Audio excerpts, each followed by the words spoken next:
اللہ اللہ تو تمہاری تمام سینے کی غلاظت باہر ہو جائے گی اور خود بخود تمہارا دل ساکت ہو جائے گا۔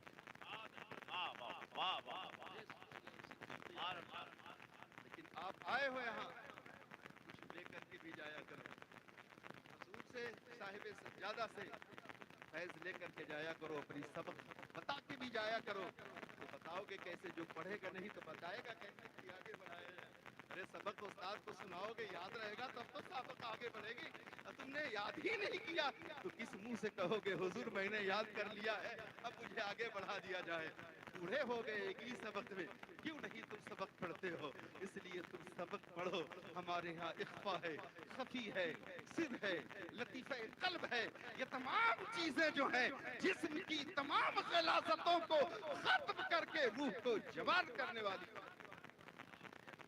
ہمارے پاس، یہ کیوں نہیں نسخہ لے جاتے ہو؟ لیکن یہ سارے نسخے نماز کے بعد، یہ سارے نسخے نماز کے بعد۔ آج آئے خانقاہ سے پیری کی ٹوپی مل گئی، پہن کر پیر صاحب کے آگے پیچھے گھوما،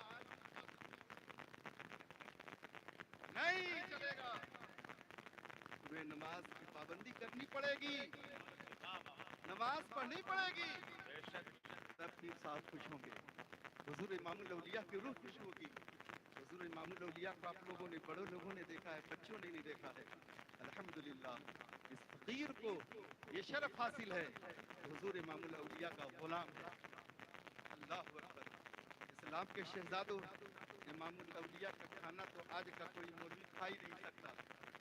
دیکھنے کے بعد اللہ اکبر، جیسے لگتا تھا کہ اللہ کے لیے سب کچھ آپ نے قربان کر دیا ہے۔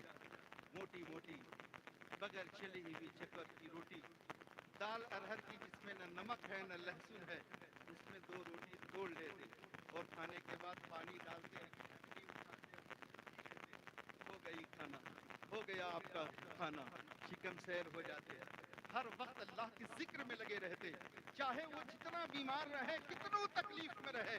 کوئی مرید آ کر کہتا حضور اشر صاحب نے سلام پیش کیا ہے، دعا کی درخواست کی ہے، تو کہتے نہیں کہ میں دعا کروں گا، ہاتھ اٹھا لیتے۔ ابھی دعا سے ہاتھ ابھی نیچے نہ اٹھا، جب تک مولانا زین العابدین صاحب آ گئے، کہتے حضور فلاں صاحب نے، مولانا شبیر صاحب نے سلام پیش کیا ہے، دعا کی درخواست کی ہے۔ کبھی کبھی ہم لوگ کھڑے رہتے تو ہم لوگ کا دل یہ کہتا کہ ارے میاں کم سے کم حضور 5 منٹ بیٹھنے تو دو سکون سے، لیکن حضور ہر وقت دعا فرماتے رہتے۔ اللہ اکبر۔ ذرا سوچ لو، تمہارا پیر تم سے اتنی محبت کرنے والا ہے تو تم پیر سے کتنی محبت کرتے ہو؟ وقت نہیں نے تو میں سنا تھا حضرت محبوب الہی اور امیر خسرو کی داستان۔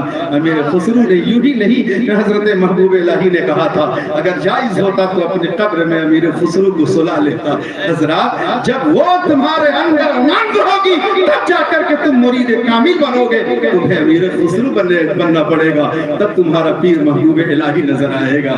اس لیے تمہیں تو بس یہ ہے کہ دعا کرتے کہ میں مالدار ہو جاؤں، 1 ٹرک ہے 5 ٹرک ہو جائے، 2 ٹرک دعا کی دیجیے 4 دکان ہو جائے۔ تم یہ کیوں نہیں کہتے ہو حضور دعا کریں کہ میدان محشر میں شفاعت کبریٰ سے مالا مال ہو جاؤں، حضور دعا کریں کہ آپ کے غلامی میں میدان محشر میں بھی رہو؟ یہ کیوں نہیں دعا کرتے؟ حضور دعا کرتے بچے نمازی ہو جائے، گھر میں محبت بھری رہے، قائم و دائم رہے۔ یہ سب دعائیں کیا کرو جو تمہاری آخرت میں بھی تمہیں کام آئے اور دنیا میں بھی۔ جو کچھ بیان ہوا یہ آغاز